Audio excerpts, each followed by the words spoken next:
जनता की बात, जनता के साथ। नाशिक शहरातील वाढती गुन्हेगारी रोखणे व शहरातील सार्वजनिक शांतता सुव्यवस्था अबाधित ठेवण्यासाठी पोलीस आयुक्त संदीप कर्णिक यांनी अंबड गुन्हे शाखेची स्थापना करून पथकाला कारवाई करण्याच्या सूचना दिल्या। दरम्यान दिनांक 21/2/2025 रोजी फिर्यादी हेमंत माधव आहेर यांनी मसूड पोलीस ठाण्यात तक्रार दिली।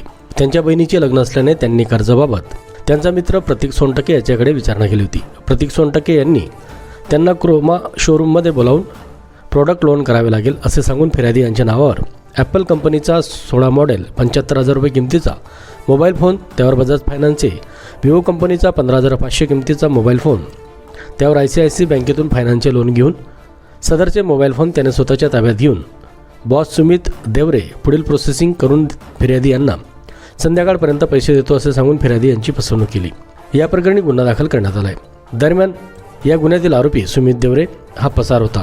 पोलिसांना मिळालेल्या माहितीनुसार सुमित देवरे यास मखमलाबाद नाशिक करंजळ सटाणा जिल्हा नाशिक या ठिकाणाहून ताब्यात घेतले। सदर आरोपी हा वर नमूद दाखल गुन्ह्यातील आरोपी असल्याचे निष्पन्न झाले असून पुढील कारवाई पोलीस करीत आहेत। जनता की बात, जनता के साथ।